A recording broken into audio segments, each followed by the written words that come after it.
আসসালামু আলাইকুম। প্রিয় দর্শক, খুবই গুরুতর এবং স্পর্শকাতর একটি প্রশ্ন সামনে এসেছে। সেটি হচ্ছে সাবেক প্রধানমন্ত্রী শেখ হাসিনার বিরুদ্ধে যে মৃত্যুদণ্ডের রায় দেয়া আছে মানবতাবিরোধী অপরাধ ট্রাইব্যুনালের পক্ষ থেকে, সেই মৃত্যুদণ্ড স্থগিত করা হবে কিনা? খুবই যৌক্তিকভাবেই প্রশ্নটি সামনে এসেছে। তার কারণ তিনি আত্মসমর্পণ করতে চান। তিনি কোন প্রক্রিয়ায় দেশে এসে আত্মসমর্পণ করবেন? এমন প্রশ্ন অনেক জোরালোভাবে উঠাতে এই প্রশ্নটিও সামনে চলে আসছে। সেটি কেমন? আপনাদের একটি বিষয় মনে করিয়ে দিই।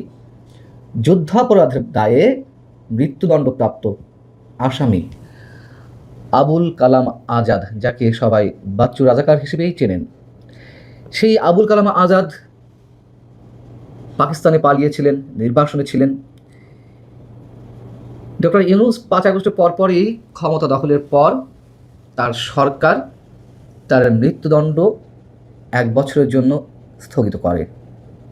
তারপর বাচ্চু রাজাকার চলে আসেন দেশে এসে মানবতাবিরোধী অপরাধ ট্রাইব্যুনালে ১৩ বছর পর আত্মসমর্পণ করেন এবং আত্মসমর্পণের পর তাকে জেলেও যেতে হয়নি। ট্রাইব্যুনাল ২ এর বিচারকরা বললেন তিনি যেমন আছেন তেমনই থাকবেন, অর্থাৎ তিনি মুক্ত থাকবেন। যেহেতু সেই মানবতাবিরোধী অপরাধ ট্রাইব্যুনালের চিফ প্রসিকিউটর বলছেন কোনো আসামি যদি নির্বাসনে থাকে তবে তার এসে আত্মসমর্পণের কোনো সুযোগ নেই। তিনি যেহেতু ভারত সরকারের নিয়ন্ত্রণে রয়েছেন, তাই প্রত্যর্পণ চুক্তির আওতায় ভারতকেই হস্তান্তর করতে হবে তাকে। এখন কি হবে? এখন তো আত্মসমর্পণের একটা সুযোগ নজির তো রয়েছে এই দেশেই, এই মানবতা বিরোধী অপরাধ ট্রাইব্যুনালেই, যেখান থেকে শেখ হাসিনার বিরুদ্ধে মৃত্যুদণ্ডের রায় দেওয়া হয়েছে। আবার চোখের সামনে একটা চিত্র ফুটিয়ে তোলার চেষ্টা করছিলাম। ধরুন শেখ হাসিনা স্থলপথে বেনাপোল বর্ডার দিয়ে অথবা আকাশপথে ঢাকা বিমানবন্দরে এসে যেভাবে হোক, যে প্রক্রিয়া হোক পৌঁছলেন, দেশে ঢুকলেন, তখন কি করা হবে? ফাঁসির দণ্ডপ্রাপ্ত আসামি হাতে পেয়েও প্রশাসন বা সরকারের পক্ষ থেকে তাকে উল্টো বিমানে তুলে দেওয়া হবে, অথবা বেনাপোল বর্ডার দিয়ে যে গাড়িতে তিনি আসছিলেন সেই গাড়িতে ভারতমুখী করা হবে? হঠাৎ করে চোখে পড়ল সরকার সম্ভবত সে ধরনেরও কোনো এক সিদ্ধান্ত নিয়ে বসে আছে। একই চিফ প্রসিকিউটর মোহাম্মদ আমিনুল ইসলাম সাহেব গণমাধ্যমকে বলছিলেন, যেহেতু ভারত সরকারকে প্রত্যর্পণ চুক্তির আওতায় তাকে হস্তান্তর করতে হবে বাংলাদেশ সরকারের কাছে, অন্যথায় অন্য যে কোনোভাবে, অন্য যে কোনো প্রক্রিয়ায় তিনি যদি দেশে ঢোকেন তাকে পুশব্যাক করা হবে। কপাল দেখুন শেখ হাসিনার, ফাঁসির দণ্ডপ্রাপ্ত আসামি হওয়া সত্ত্বেও তাকে প্রশাসন হাতের মুঠোয় পাওয়ার পরও ফিরিয়ে দেবে। এমন কপাল কজনের ভাগ্যে জোটে? আর এই যে আমিনুল ইসলাম সাহেব পুশব্যাক করার কথা বললেন, কি হিসেবে? তাকে কেউ চেনে না, তার পরিচয়পত্রের দরকার। তিনি বাংলাদেশের নাগরিক নন। তাকে ভিনদেশী নাগরিক মনে করে পুশব্যাক করে ঠেলে পাঠিয়ে দেওয়া হবে? বলতেই পারেন তারা আইন বিশেষজ্ঞ, নানান ধরনের আইন তারা দেখাতেই পারেন। আর এই যে বারবার প্রত্যর্পণ চুক্তির কথা বলা হচ্ছে, শেখ হাসিনা ভারতে যাওয়ার আগে তার বিরুদ্ধে কি কোনো মামলা ছিল? তিনি মামলার আসামি হিসেবে ভারত পৌঁছেছেন। ভারত কি তাকে বন্দী হিসেবেই ট্রিটমেন্টটা দিচ্ছে, সেই চোখেই তারা দেখছে? তা তো নয়। তাহলে প্রত্যর্পণ চুক্তির বিষয় তো বন্দি বিনিময়ের বিষয়, তাকে তো ভারত বন্দি মনে করে না।